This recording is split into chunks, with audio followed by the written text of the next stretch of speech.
तर हा धर्माचा नाही निसर्गाचा प्रश्न आहे। नाशिकच्या तपोवनातील वृक्षतोडी प्रकरणी करुणा मुंडे यांनी हे वक्तव्य केलं। झाडं कापण्याचं पाप करू नका, अन्यथा पदाधिकारी आत्मदहन करतील। करुणा मुंडे यांनी सरकारला सूचक इशारा दिला। हे वन जे आहे काटण्याची कापण्याची वृक्ष कापण्याची काहीही गरज नाहीये, तरी पण तुम्ही इतके मोठे मोठे संतांच्या ऐकत नाही, तो हे खूप मोठी गोष्ट आहे। आणि जरी मी एक स्वराज्य शक्ती सेनाच्या वतीने मी एकच आवाहन करते, जरी तुम्ही एक वृक्ष कापला, हे वनच्या तपोवनचा जरी तुम्ही एक वृक्ष कापला, तो आमच्या स्वराज्य शक्ती सेनाचा एक एक पदाधिकारी इथे येऊन आत्मदहन करणारे, ज्याचा जिम्मेदार देवाभाऊ तुम्ही होणार आहे। यानंतर एक मोठी बातमी पाहणार आहोत। एफआयआर मध्ये पार्थ पवार यांचं नाव आलं, तर अजित पवार यांनी राजीनामा द्यावा अशी मागणी दमानिया यांनी केली आहे। अजित पवार यांच्या राजीनाम्याची मागणी लावून धरणार असंही दमानिया यांनी म्हटलं। यावरती सूरज चव्हाण आणि चाकणकरांनी मात्र उत्तरही दिलं।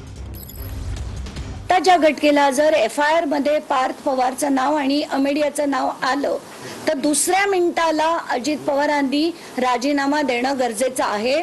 त्यांनी नाही दिला तर तशी मागणी मी तर लावून धरतेच आहे, विरोधी पक्षांनी लावून धरावी अशी विनंती मी त्यांना करते। दिग्विजय पाटलांनी लग्नाचं निमित्त कारण देऊन त्या ठिकाणी ते गेलेले आहेत आणि त्याच्यानंतर ते स्वतः ज्या वेळी चौकशीची गरज भासेल त्यावेळी उपस्थित राहील असं आश्वासन त्यांनी दिलेलं आहे। माध्यमामध्ये एक प्रसिद्धी मिळावी म्हणून अशी सनसनाटी आरोप करण्याचा यांचा प्रकार आहे। विरोधक हा प्रचंड गोंधळलेल्या अवस्थेमध्ये आहे आणि म्हणून त्याला दादांना टार्गेट करायचं हे संपूर्ण महाराष्ट्र बघतोय, तो त्यांचा अजेंडा आहे। अंजली दमन यांना काय सांगायचं ते त्यांनी अंबादास दानवेंशी बोलावं, अंबादास दानवेंना काय म्हणायचं त्यांनी एकत्र बसून चर्चा करावी।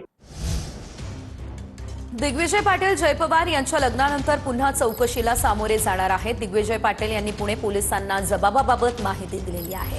दिग्विजय पाटील यांनी पुणे पोलिसांना जय पवार यांच्या लग्नाचं कारण सांगितलंय।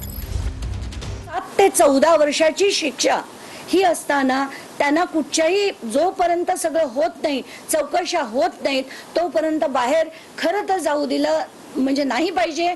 पण गेलेत ते आता, हाही फॅक्ट आहे।